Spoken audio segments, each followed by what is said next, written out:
Let's go. Good morning. We are on the Sunday morning edition, pre-barbecue. Barbecue is this evening. If you have signed up, look forward to seeing you there to be able to make the siyum. If you are planning on joining us for Horayos, we started it on Thursday, but we're sort of at the beginning. But now's a good time to get planned to jump in for Kudjim, because the next volume is actually coming up in 2 weeks. So if you haven't gotten this volume of the Kahal Yereim edition of the Gemara for $18, which looks like this, better jump on board. Better jump on board right now, because that's where we're going to be ready for Maseches Zvachim, upcoming only in a couple weeks. So don't snooze. You will lose. That's right. We gotta keep on keeping on. Daf Yomi for the month is sponsored by Michael Tzaidi in honor of his first forthcoming siyum with our amazing shul. I'm sure it's great, amazing. That's positive thinking, right? I will finish. Hatzlacha with making aliyah, and honor of his late father Zohar ben Ruvain. Al Vasham. Okay, we are at the bottom of Beis Amud Beis, and we just finished the discussing the argument between Rabbi Yehuda and the Chachamim. So our Mishnah says that if a person follows what Beis Din says, you don't have to bring a sacrifice yourself. You don't have to bring a korban yourself. The Chachamim disagree with that. The Chachamim say it doesn't matter if you followed Beis Din. If Beis Din is bringing a sacrifice to take care of the Avera, then fine. But if Beis Din is not bringing a sacrifice, then you still owe one. And the reason why a circumstance where a Beis Din would not bring their sacrifice is that two things are required for Beis Din to bring a sacrifice. Number one, they have to rule inappropriately. But number two, most of the congregation has to follow their ruling. What most of the congregation means is going to be a discussion, because there are lots of ways to count the congregation. But we'll discuss some of them, because today's daf is going to be sort of a prelude to many discussions and arguments that are going to be upcoming. Last week's daf, I realized one thing I heard. Beis Din say not to listen to the Torah. What was the reason for that? Because they made a mistake. We were going to go into some more detail of it today as well, of what kind of mistakes they need to make. But Beis Din makes a mistake and says that something is okay, that it's not okay, and people follow it. It has to be a majority of people for Beis Din to be obligated. If Beis Din is not obligated, so then what happens to the korban? Rabbi Yehuda says, you didn't do it, right? You followed somebody else.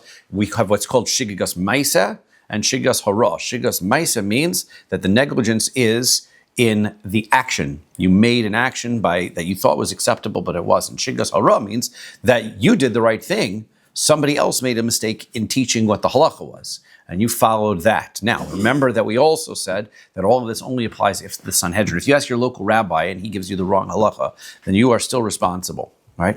This is only when the Sanhedrin tells everybody this is the halacha, that this whole rule of Horayos pops into effect, that the Beis Din would have to bring a korban. So the question that we're going to start off with is Tarvayu Satmi Tanan. We have two brisos, and neither of them specify whose opinion is whose. And it makes a difference, because generally we follow the majority.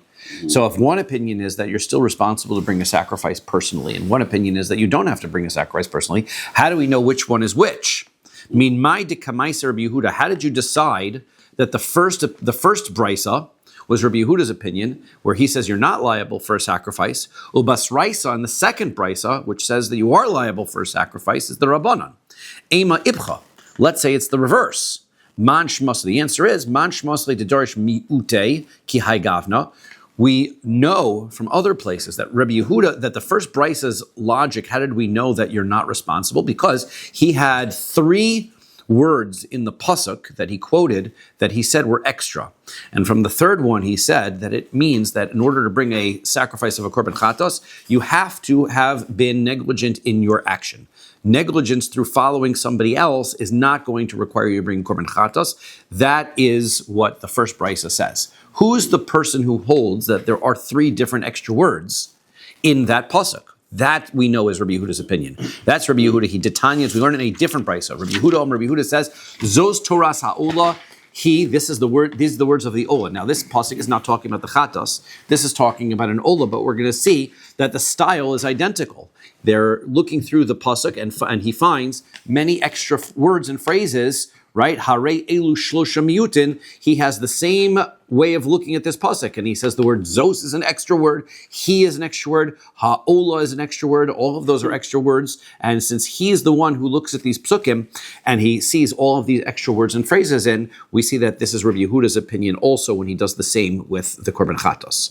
So therefore, that's Rabbi Yehuda's opinion. Now it comes out from our Gemara that if the Mishnah is Rabbi Yehuda's opinion, and there's a Chachamim that disagree with him, that the halacha is not like our Mishnah.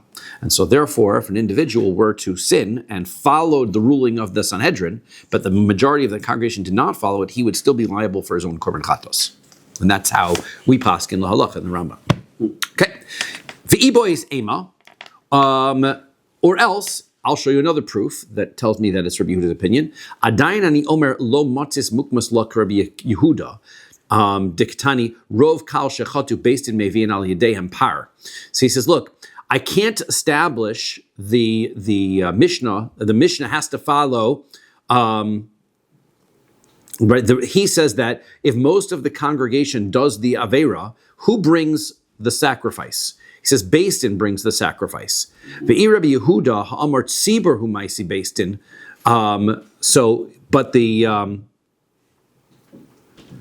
Right, you can't establish the second brisa, which states that the congregation is the one, right? That if Beis Din makes the mistake, then the Beis Din is responsible for bringing the sacrifice. That's not Rabbi Yehuda's opinion, because Rabbi Yehuda says, who's responsible for paying the money to bring the sacrifice? Rabbi Yehuda says, tzibur hu demaisi. It's the congregation who has to bring it. They make a collection. And the community everybody has to chip in, I don't know, whatever it winds up being, with thousands and thousands of people for a $500 offering or whatever it is. Everybody's got to contribute a penny or two. So then that's how you collect it, but not based in lo. It's not as we learned in a Mishnah. Rabbi Yehuda says, Shiva shvatim shechatu mevin zayin parim. He says that when not only do we count one, does a congregation have to bring the avera, bring the korban? If each tribe does the avera, each tribe is going to be responsible. They're all separate communities. And so therefore, each community is going to bring their own korban. So if 7 tribes follow the Sanhedrin, 7 tribes are going to have to bring a korban. Well, that shows you who's the responsibility on. Is it the responsibility on Beis Din? Well, if there's responsibility on Beis Din, there would only be one sacrifice because there's only one Beis Din. If there are 7 offerings, that means the responsibility is on the communities. And since there are 7 communities, there are 7 offerings, which means that the responsibility is on the community. And if the responsibility is on the community, then it doesn't follow our Mishnah, which implies that the responsibility to bring it and pay for it is the Beis Din's. Okay. Now we're going to try a different approach to our Mishnah, and if it bothers you that we're trying a different approach, okay, I'm going to give away the end of the Gemara is that this is not going to be the approach that we're going to follow, but we'll try, give it a shot. Spoiler alert. Spoiler, just because if you have in mind that we're attempting something and then we pull it back, you or at least know where you're expecting, your head knows where to go. For Rav Nachman Amar Shmuel, Rav Nachman says in the name of Shmuel, Zu Divrei Rabbi Meir. Our Mishnah is not Rabbi Yehuda's opinion.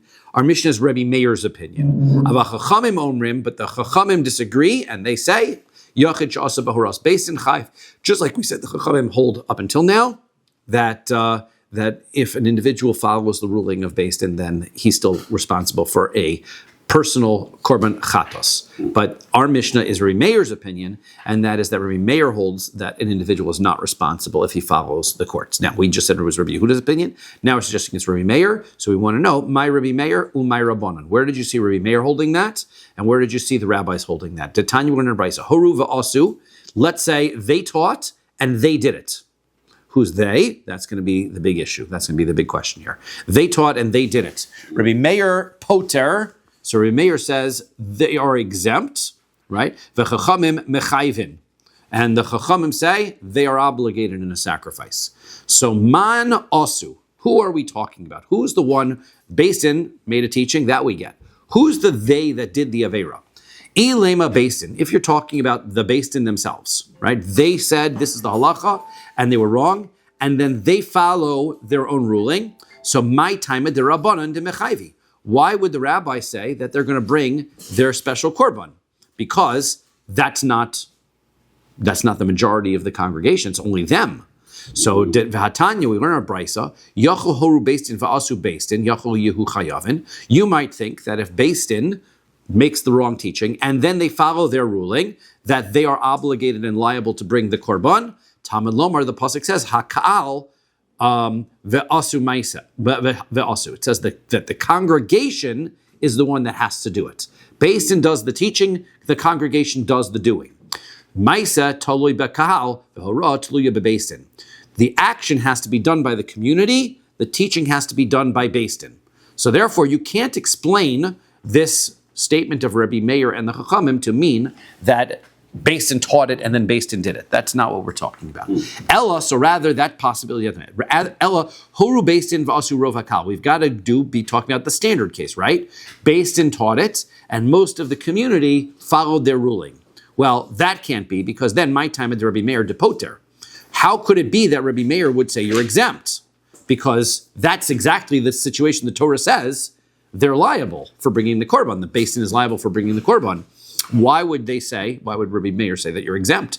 Elav horu beis din va'asu miut kahal. Rather, this brisa's case must be the beis din taught it, and the minority of the congregation did the avera. So now, ubaha kamifligi. That's where Rabbi Meir and the Chachamim are arguing, and that's exactly the point of Rabbi Meir and the Chachamim that we're trying to make argue in this, whether our Mishnah follows Rabbi Meir or not. Mar savar yachid she'asa b'horaz beis din pater. Rabbi Meir is saying that if an individual followed what beis din said, he's exempt from bringing his own offering. Omar savar yachid she'asa b'horaz beis din chayav. But the Chachamim hold that if an individual follows what beis din said, he's still liable to bring his own sacrifice. Okay, that's great. That's wonderful.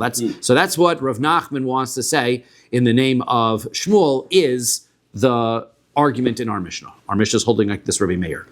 Amar Rav Papa, so Rav Papa says, not so. There are multiple ways that we can interpret this brisa as to who's obligated and who's not obligated and why they're arguing. And it could be based on several other existing arguments that we're going to get into later in the Masechta. Could be that everyone agrees that the individual is exempt, right? Ela beis din mashlim l'rov tzibur kemiflagi. Could be the argument is if beis din helps make the majority, right? And you're thinking the congregation is millions of people, but let's say they're 65 people short of a majority. Can you count the 71 members of the Sanhedrin if they do the Aveira in the majority to make the majority or not? Because it says the congregation has to do it. They're the beis din, they're not the congregation. Can you include the beis din in the congregation or not? That's where the argument is. And obviously if it becomes the majority, then everyone agrees that the person is going to be exempt. Mar savar beis din mashlim l'rov tzibur. One says that beis din makes the majority, and therefore what they're arguing about is, since beis din becomes the majority, beis din is obligated in the korban in this circumstance. Omar savar ein beis din mashlim l'rov tzibur. The other one says, no, beis din doesn't count no matter what.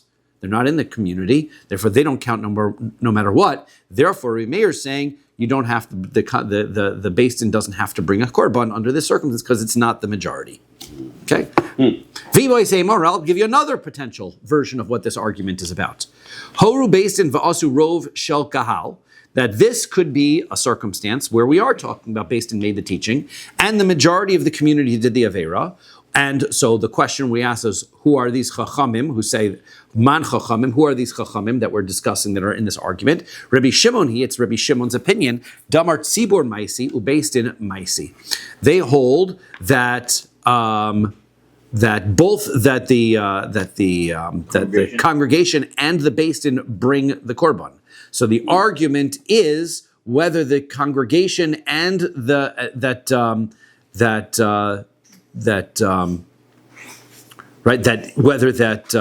beis din is going to bring their own korban par, their own bull offering for their community, and then beis din also brings one. And Rabbi Meir says no, that they are exempt, right? And if they're exempt, that they are exempt. Not sure whether it's the community or the beis din. The beis din is exempt, and only the community has to bring. Ve'ibois ema or else I'll try another version of what this argument could be about who's liable and who's not. But again, all of these are pointing out that we don't have to say that it's talking about the individual being liable when he listens, right? It's other circumstances determining whether somebody is liable or not. Shevet she'asa b'horaz beis dino, right? Well, the question is, we know that this ruling of the Paralel Davar applies to this when a Sanhedrin teaches the wrong thing. What if the head Beis Din of each Shevet, we know that each Shevet had their own Beis Din that was in charge of their Shevet's affairs, right? It's almost like the Sanhedrin Haggadah was the Supreme Court, but every state had their own Beis Din. What if their Shevet Beis Din makes a mistake, right? So then, who's in charge of the tribulations based in? I don't know. Well, it depends on who was alive at the time, right? This is practice that went on for 1,000 years, right, during the Beis Hamikdash times. So it wasn't one individual. So Shevet she'asa b'horaz beis dino. So this is the argument about whether the congregation is going to be responsible to bring a paralel davar if their Beis Din acts. Man Chachamim, who's Chachamim? Rabbi Yehuda. It's Rabbi Yehuda's opinion. Tanya, he learns in a brisa. Shevet she'asa b'horaz beis dino, oso shevet chayev. He says, the Chachamim is this opinion, that if one tribe follows their own Beis Din, then that tribe can be liable for their own korban itself instead of the community, instead of each individual member of the community. Whereas the other opinion, Rabbi Meir is saying, I don't agree. That is not correct. That only if it's only the Sanhedrin Hagadol, and we're talking about the larger community. V'boy say, or else this argument could be related to something else. Kigon shechatu shisha v'hein rubo shel kal, o shiva afal pi she'enan rubo shel kal. We're going to have multiple ways of counting the majority. Are we going to take a look at the majority of tribes? So if 7 of the tribes follow the Beis Din, then it's a majority, and now the Sanhedrin has to bring korban. Or are we going to look at the entire community of people, the population of all of Klal Yisrael, and we're going to require a majority of the popular vote, right? It's like, the majority of the popular total numbers. What if you have one and not the other, right? What if you have the majority, but it's only 6 tribes? Or you have 7 tribes, and they don't compromise the majority of the people. What happens? So Masnisin, who's this teaching? Money, who's it? Rabbi Shimon ben Elazar. It's Rabbi Shimon ben Elazar's opinion. Tanya, learn a brayso. Rabbi Shimon ben Elazar says, Mishmo, cheto shisha v'hein rubo shakal. If 6 tribes, but they compromise the majority of the population, o shiva, or 7 tribes is the majority of the tribes, afal pi she'enan rubo shakal, even though they're not the majority of the population, chayavin, either of those majorities is enough to be able to obligate the bringing of the community offering. Whereas Rabbi Meir says, no, you need both of those things. You need the majority tribes plus the majority population in order to make it not personal and make it a communal offering. So we've got 4 different other ways of interpreting this brisa. Therefore, there's no real proof from this brisa that Rabbi Meir, in fact, agrees with our Mishnah.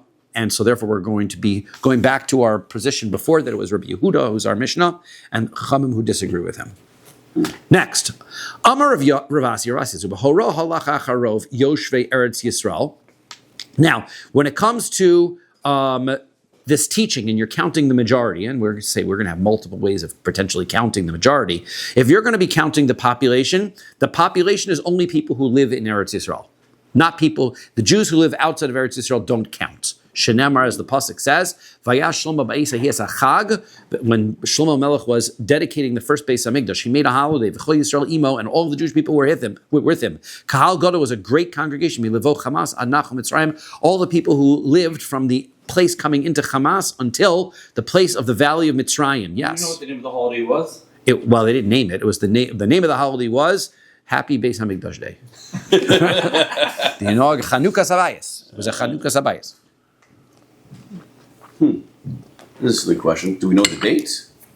Yes, we do. The Beis Hamikdash was consecrated on Hanukkah, if I'm not mistaken, because during the times of if we know that from, I believe, the Rashi comments that in the times when the Mishkan was built, they had put everything together, but they delayed putting up the Mishkan until the 1st of Nisan. And then I think they said that the Chanukah Sabayis for the Beis Hamikdash is going to be on Hanukkah. If I'm not mistaken, I have to review all of that, but that is in my head. And so therefore I hope that I'm correct because it's being recorded. But yes, that the Chanukah Sabayis for the Beis Hamikdash happened on those days. But 1 second. No, I take that back. I'm remembering more Gemaras. The other Gemara, the other thing that says is that there was a Horayos not to fast on Yom Kippur because it was part of the celebration. So I'm going to get back to exactly when it was. Yes, that was Horayos. That's a different Gemara. So you might confuse the listeners. Yes, I confuse the listeners. I will update, right? Double check it, and right, and it's not something I shouldn't know. So I will put it on the chat. Perfect. I'll double check it. Perfect. Okay, so it was Lifnei Hashem Elokeinu Shivas Yamim v'Shivas Yamim. It was 7 days and then 7 more days. Arba Asar Yom for 14 days. Let's see if he says it here in the commentaries here. No, he doesn't bring it here, but okay, I'll find it. Okay, so it's not hidden information. So Michti. Okay, now let's take a look at this pasuk. It says, "Ksiv v'chol Yisrael imo kahal gadol." All of the people were with him. It was a large congregation from the place of Hamas until the valley of Mitzrayim. Lama li. Why does it tell us the locations? Doesn't matter. You just said everybody. Why did you have to tell us the locations? Shmamina hani hu dikri kahal avahonech below ikri kahal kohen ravasi, because that's what the congregation is. The congregation is whoever's inside the boundaries of Eretz Yisrael. If you're outside, you don't count. That's kohen ravasi. Okay, pshita merubin v'nismatu hainu plukted Rabbi Shimon v'Rabbanan. Now, let's say you had a majority of the congregation who followed the Beis Din, and then some people die before the sacrifice is brought. So that is an argument whether the Beis Din is going to bring a korban is an argument between Rabbi Shimon and the Rabbanan. The Rabbi Shimon and the Rabbanan are going to have an argument later on. And the argument is we know that there is a special korban for somebody who is violating, does an Avera when they are a Kohen Gadol or a Nasi. What happens if a person does an Avera when they're a regular person and then afterwards becomes the Nasi before they bring their korban? That is an argument between Rabbi Shimon and the Rabbanan. I would say this stuff to bring the korban even after they become a Nasi. Also, it's not so simple, because which korban are they supposed to bring? Do they bring the Nasi korban because now they're a Nasi? Do they bring no korban? Because the question is like this: do you go when you decide whether you are bringing the korban? Do you go by what you were when you did the avera, or do you go by what you were when you found out that you were obligated to bring the korban?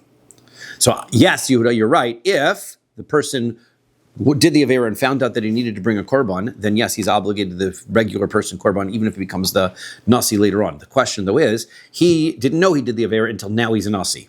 So now he becomes obligated to bring the korban because he just realized it. According to one view, you bring the korban that you are now because the way that when you realize, that's when you became obligated in the korban. The other side says, no. When in the beginning you were doing one korban, you can't bring that korban because now you're a nasi.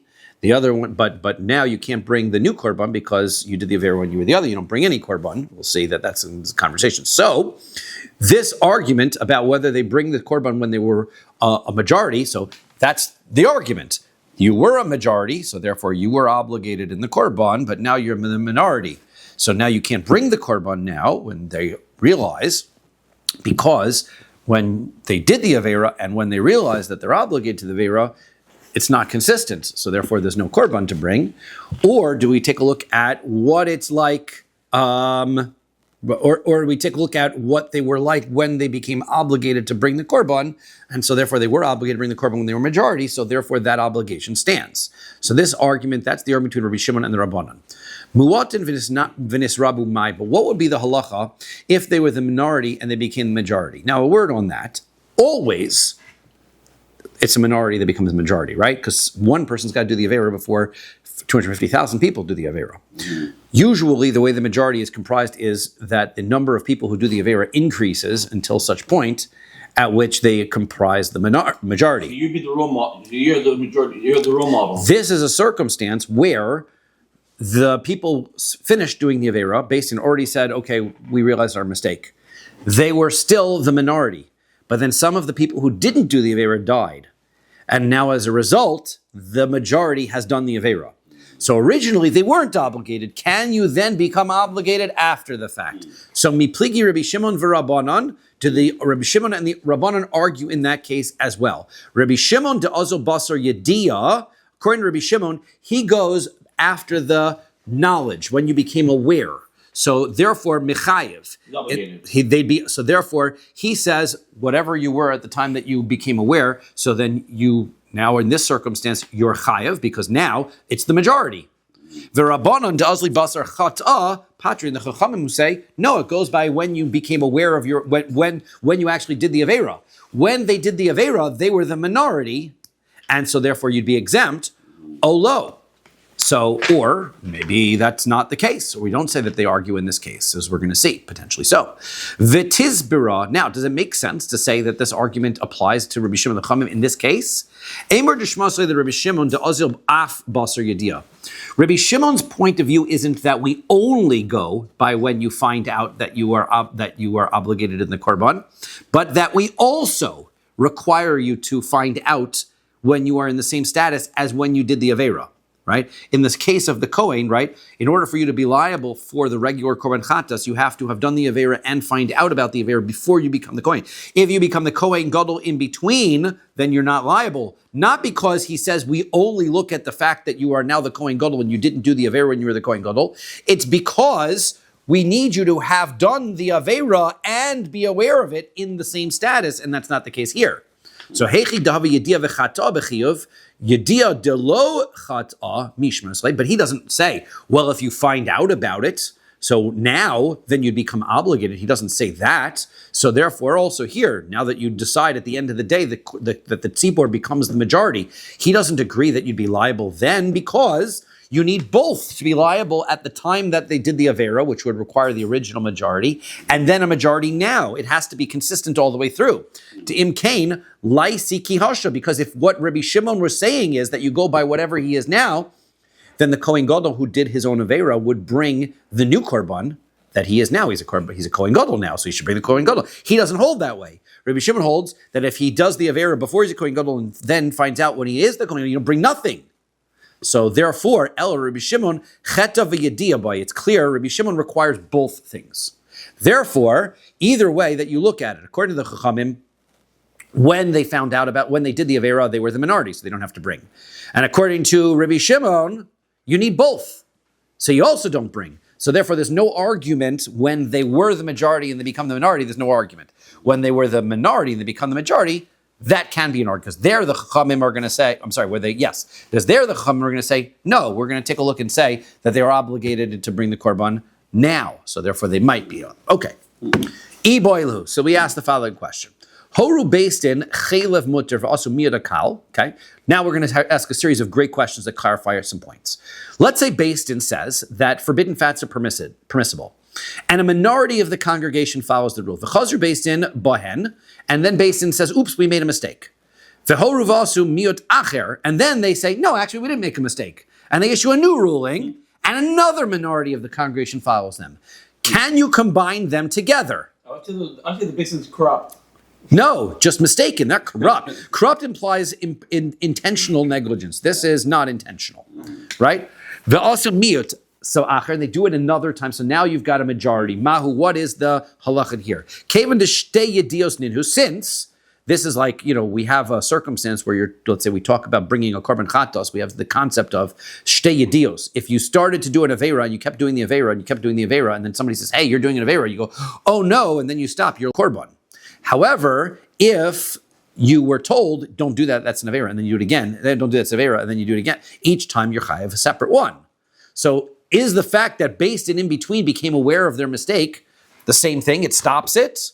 Lo mitzarif, and therefore they don't combine. O dilma kevan de'idividi chaylev, since they're talking about the same avera, hu mitzarif, it does combine. Now vimtim solomar kevan de'idividi chaylev, hu mitzarif. If you're going to go, we don't answer that. But if you're going to presume that they do combine together, miyot b'chaylev shal gabe akeva, umiyot b'chaylev shal gabe dakin mahu. What if the first ruling is that the forbidden fats that are on the stomach, the abomasum to be precise, that's the fourth ruminating stomach. We'll discuss all of these body parts when we get to Maseches Chulin. The ruminating section of the cow, there are forbidden fats that are there. If they say those are permitted, but then the second ruling is the forbidden fats that are on the small intestine are the ones. So now it's not the same forbidden fats, but it's the same chaylev. Chaylev is the name of the prohibition. Hachavada came in to betray Kroi Kasi. These are two different psukim. It's two completely different averos. Lo mitzarif, they don't combine together. O Dilma came to Chaylev who mitzarif. Or maybe, look, at the end of the day, it's forbidden fat. So therefore, it does combine together. Okay, we don't answer that. But Vimtim Silomar, Shem Chaylev hu mitzarif, that we're going to combine together all the averos that have forbidden fats related to them. Miot bechaylev miot bedama. What if one time they taught that eating forbidden fats was permissible, and one time they said eating blood, drinking blood is permissible? Hachavadai to trei yisurin. Those are two completely different averos, right?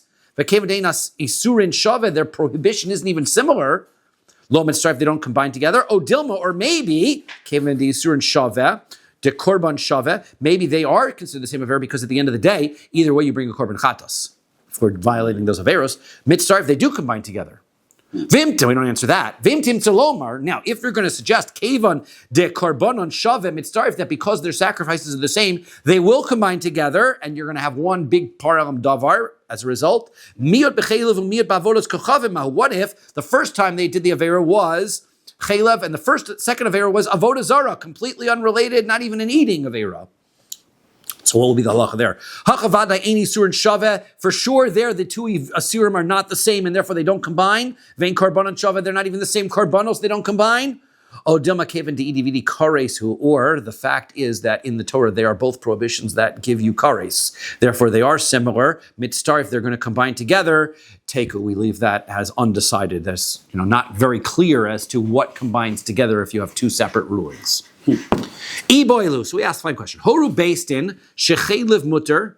Now, Basin says that forbidden fats are permissible. The asu miyota kahal, and the minority of the congregation does it. Umes oso Basin, and then that Basin dies.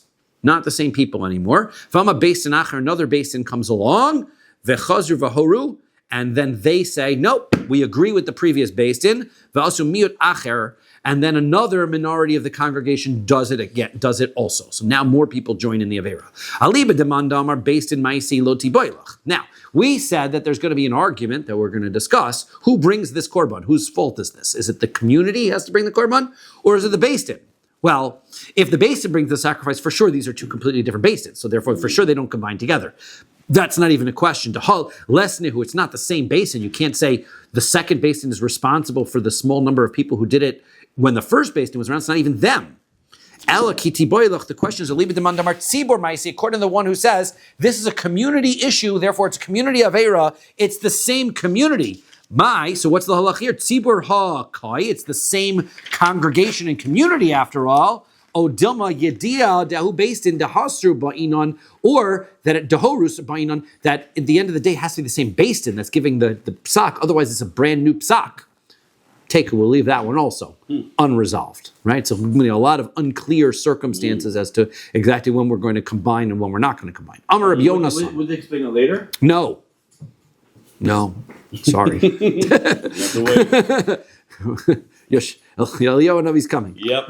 Amar Rabbi Yonasan. Rabbi Yonasan says, Meya yishbu lahoros, right? So you've got 100 judges. That means that normally the Sanhedrin is 71. But we did have in Sanhedrin circumstances where they could add on if they couldn't come to a majority ruling on an issue. They keep adding and they keep adding. Fine. They get to 100 judges. Even they have 100 judges. And finally, they all decide they're going to rule and say that chaylev is permissible.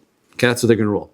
Ein chayav v'nat sheyoru kulan. They're not liable to bring a par halam davar until 100% of the judges all say it. Right? If even one judge disagrees, somebody in the community should say, hey, wait a second, why is one judge not listening to all the other judges? And that makes them personally responsible. The only way that everybody can truly say that they're relying on Beis Din is if the Beis Din was unanimous. Right? Shenemar, as the pasuk says, v'im kol adas Yisrael yishgu. Right? That means the entire community, the entire congregation, which is talking about not the congregation of the Jewish people, which it sounds like, it's the congregation of the Beis Din, the entire Beis Din. And not only that, but Rabbi Yonasan is even saying, even if one judge abstains, he doesn't even have to go against, he abstains, because we're going to see a Mishnah later on that says if one judge goes against the ruling of the rest of them, then there's no paralam davar. That's going to be a Mishnah that's coming up. But this is even if one abstains. Ad shishku kulon, ad shetif shod hora bechol adas Yisrael. All that congregation has to make that judgment. Amar Rav Huna says, Braid Rav Yeshua, the Rav Hoshaya, and then Rav Hoshaya, the son of Rav Hoshaya says, Hachanami mistaber, that makes sense. The B'kol Torah kula kaima one rubo kekulo. Whenever the Torah is talking, the Torah always, the majority is the rule. The hacha ksiv, here the pasuk specifically says, kol ha'eda, you need the entire place, the entire community. Hol v'kach, so afilu hein meya tanan, huru based in v'yoda echad mehen shato. So he says, well, if that is the case, so therefore you see, it must be that you need everybody. So therefore, when the Mishnah says, the Gemara says, Tanan, we learn in our Mishnah later on, if Basin teaches, and one of them, V'yoda echad mehen, shata'u, and they know that they made a mistake and they vote against, O Talmud v'roy l'hora, or one student is sitting, he's not even in the Basin, but he's an appropriate level student, ready to join a Basin, v'halach v'asal pihem, and then somebody follows the Basin, bein she'asu v'asal mehen, bein she'asu v'asal achrein, doesn't matter whether the Basin did it with them, or whether the Basin did it and they followed them, or bein she'lo asu v'asal, or the Basin didn't even do it at all, and they did it, harei zechayev, the individual is liable. He can't rely, because that Mishnah that's coming up says, you are going to be personally responsible if somebody else is out there. Because you're not relying on Beis Din in that circumstance, right? Because there's another person who's dissenting. And so therefore you're basically relying on your own perspective of things.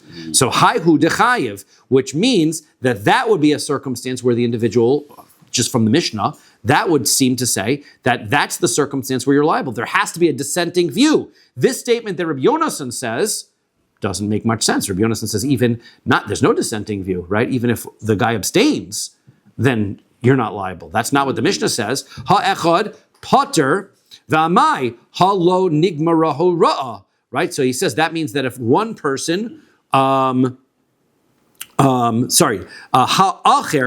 right? If this person goes and he follows this ruling, he'd be exempt, right? It says that if that individual from the Beis Din, if that individual from the Beis Din follows the ruling of all the rest of the Beis Din, then he's liable. That means if he's a regular person and he follows, he'd be exempt. V'mai halo nigbara hora. In that circumstance, even if one person dissents, what Rabbi Yonasan just said, if one person dissents, you should be liable for yourself. So, hacha b'mayaskina, what are we dealing with here? Kagon shehirchin, this is where the person, shehirchin ahu, echad mehen barosho. This individual is, even though he disagrees, he nodded his head, right? Because basically, he himself votes against. But when they voted, he realized he's the minority. So he says, okay, that's the halacha. So everybody says, all in favor, and nobody gets, okay, I realize everybody's in favor. Okay, fine.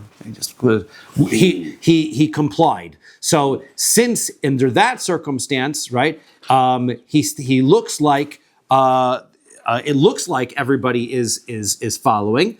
And so therefore, that's where the Mishnah says that even if one judge, that you need a judge to actually dispute for the person to not be liable. Here, since everybody's nodding their head, there's nobody who's sitting out of it. So therefore, the individual still has to follow it, even though there's a person disputing it. And when it came to the ruling, nobody disputed it. Rabbi Yonasan is talking about a circumstance that it has to be where somebody actually says, I abstain. Now, once he abstains, then then the person has to bring his own sacrifice. That's Rabbi Yonasan's rule.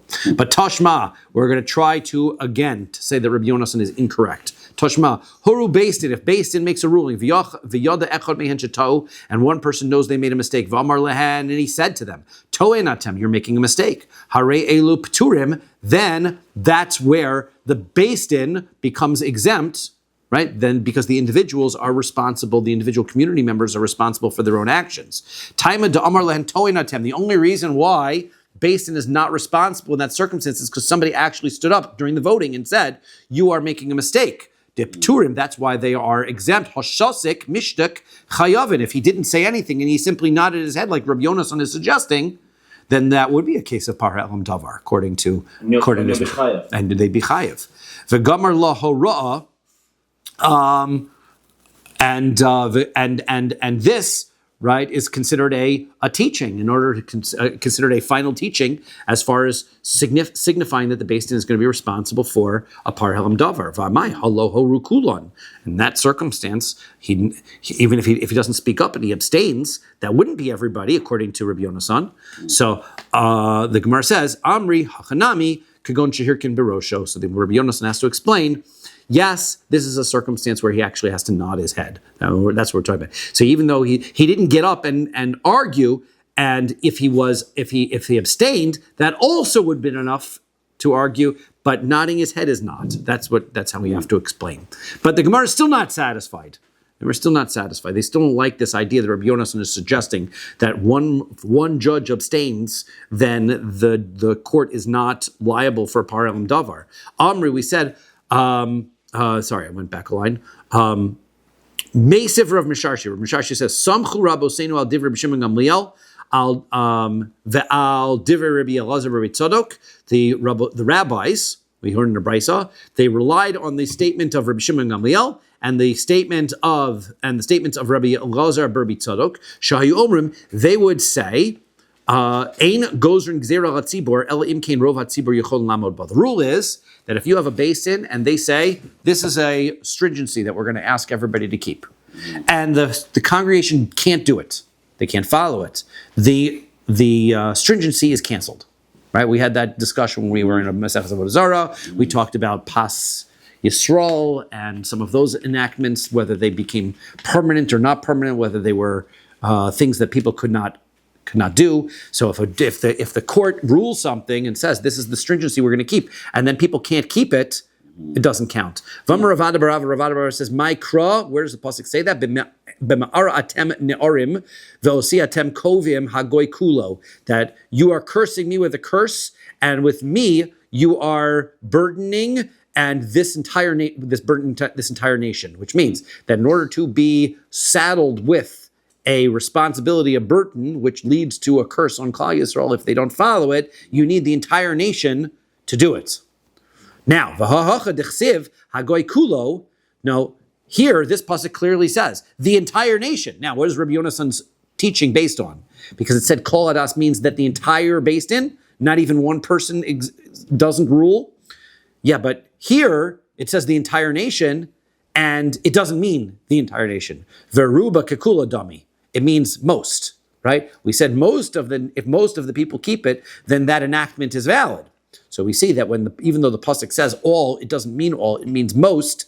Tiyufta de Rabbi Yonasan, tiyufta. So that refutes Rabbi Yonasan. Rabbi Yonasan is not correct. So if one judge abstains, that's not enough. We do have those mishnahs that make it very clear that if one judge actually gets up and says, "I disagree," that will exempt based in. But he actually has to get up and disagree. If all he does is abstain, he doesn't have to nod his head.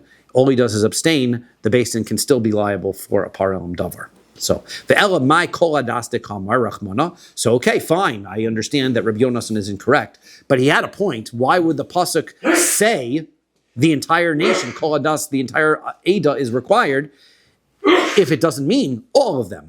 So hachikamer, this is what it means. I'ikakulam havyahora. If you have a quorum, you need all of the judges in attendance, right? They don't have to vote, but they all have to be in attendance. Then that's a valid teaching of based in. The ilo lo havir, but if they're not all in attendance, that's not a Sanhedrin Gedola, and that's not a ruling. There's no parelam davar. That's what it means.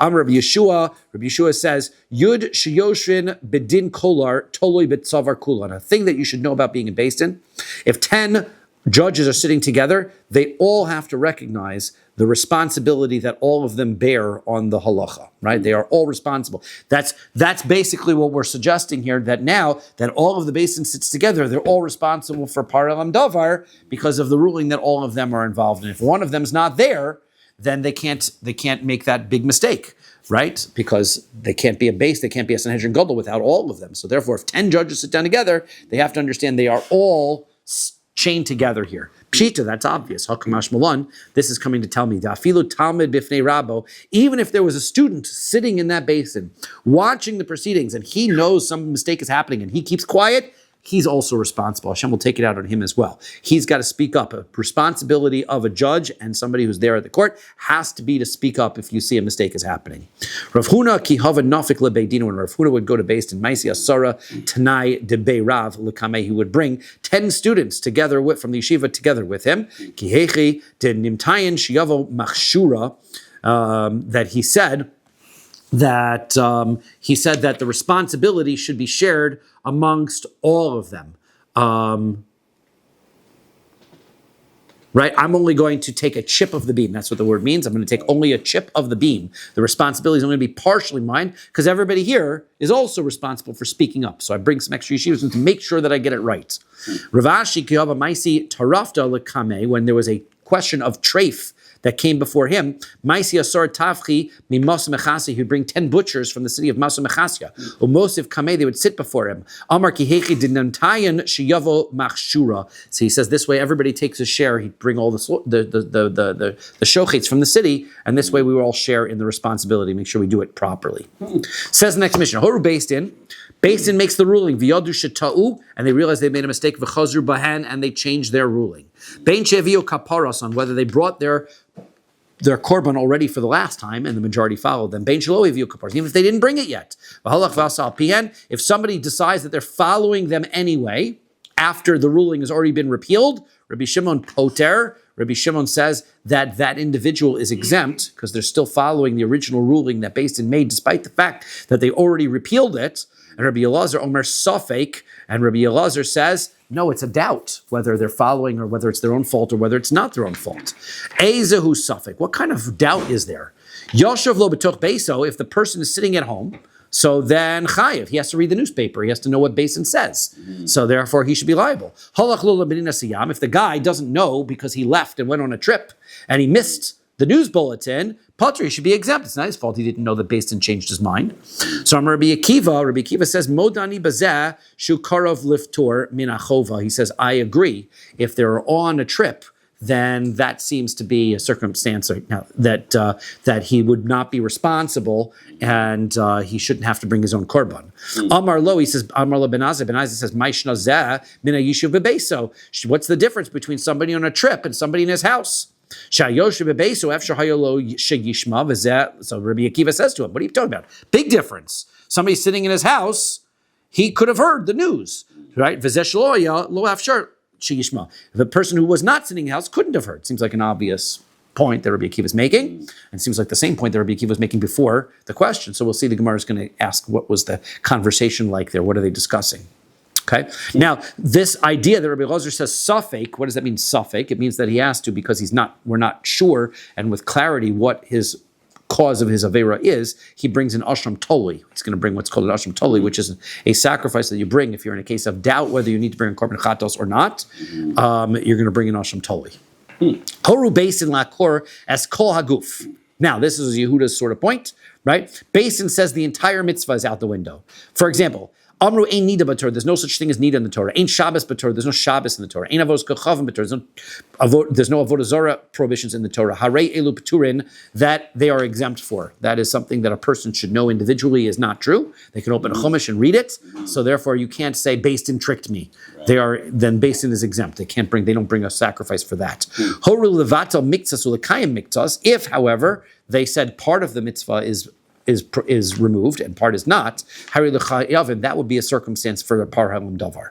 Ketzad, what's an example? Amr yesh nida b'Torah. They said there is nida aval haba al shomeres yom keneged yom potter. But they said that when it comes to nida in the Torah, the cycle works that when a woman sees blood, so there's 7 days of nida. It doesn't matter how many times she sees blood during that 7 days. She counts 7 days. At the end of the 7 days, she goes to the mikvah and she's now clean. If she sees blood during the next 11 days. So if she sees blood, so then she is impure for 1 day. If she sees twice, or she sees 3 times, she can be tamei again for another 7 days, like a zava, after she stops seeing blood. But if she only sees once, then she only has to stay separate from her husband for 1 day. That's called a shomeres yom keneged yom. If they say there's such a thing as nida, but this rule of shomeres yom keneged yom, there's no prohibition of a husband having relations with his wife, shomeres yom keneged yom, that would be part of the prohibitions of nida, and that would be a circumstance where that could be a par elam davar, because people might believe them. Yesh Shabbos b'Torah, the Shabbos in the Torah, hamotzi mirishus yachad rishus harab potter, but carrying from a private domain to a public domain, that there isn't.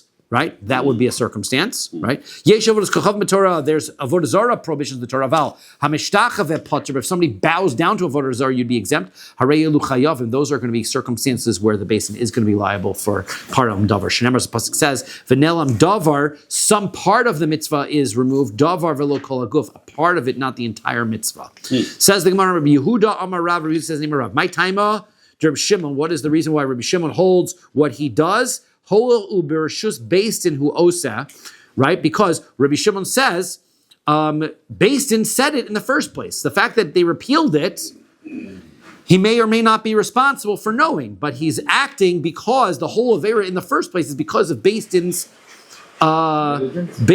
negligence. Therefore, he's not responsible for his own korban. That's what the Mishnah says, even though they retracted. Ikadamri thosei amar Rav Yehuda amar Rav. Rabbi said in Rav. Omer Hay Rabbi Shimon. Rabbi Shimon says, Kol Rosh Yotze Berov Tzibor. Anytime there is a teaching that goes throughout the congregation, Yachad also potter. If an individual does it, he's exempt. Right? The whole reason for the ruling is to be able to make sure that people understand what is intentional, right? If he would do it after Basin said it was prohibited, then he is an intentional sinner. But if he does it because Basin says it was permissible, that makes you a negligent sinner. So therefore, you're not responsible. Meisvei. So that means after the fact, if they repeal, he doesn't hold you responsible. Meisvei. So he asked the following question. Par'elam davar shel tzibor u'seiri avodos kochavim betchila goven alehem divrei Rabbi Shimon. According to Rabbi Shimon, that where does the money come from for the Par'elam davar or for the community offering if they worship Avodah Zarah? It's a collection that has to go to the community. People have to go out there and collect money from the community. Rabbi Yehuda Omer mitrumas halishka hin boyin. Rabbi Yehuda says no. We go to the collection from the Beis Hamikdash. It comes from the temple treasury funds, which people donated to. But that's how the money was taken from the community by going to the temple treasury half shekel funds that were left over. You go and take it from there. Now, Amai. So now, why? How can Rabbi Shimon say that the person is unaware that Beis Din changed their mind? Here, there's a collection going on. Everybody's running around going, hey, everybody contribute for the community offering because the Beis Din made a mistake. The guy took money out of his pocket, handed him the money, and now he's going to claim he didn't know they made a mistake? He paid for the offering like everybody else. Kavan de Gavilahu, Havile Hoda, once he pays, for sure he knows. So there's two answers to that. Somebody was just walking around going like this. They never told him what it was for, and he contributed, right? Yeah. He didn't know what he contributed for. He wasn't at home. He wasn't in the city when they made the collection, so he didn't know. Or else, I will answer Rav that Rav holds like the other way around. That it's not, Rabbi Shimon is not the one who holds that the community takes the offering, because Tana, Savar, Detanya, Ki'idach Tana Savar, he holds like the other version of the Brisa, Detanya, we're in a Brisa, Ibcha, the exact opposite. But Tchila Goven Lehen, Div Rabbi Yehuda says that you are going to collect from all of the community. Rabbi Shimon Omer Mitrumas Halishka Hein Boin, Rabbi Shimon says it's just from the temple treasury. It's possible that nobody would even know that the collection took place. Good place to stop. Good. Right. Oh, yeah. Didn't get as far as I wanted, but we got it. Okay. Don't forget to put your... Yes. Remember, timing. Oh, that's right.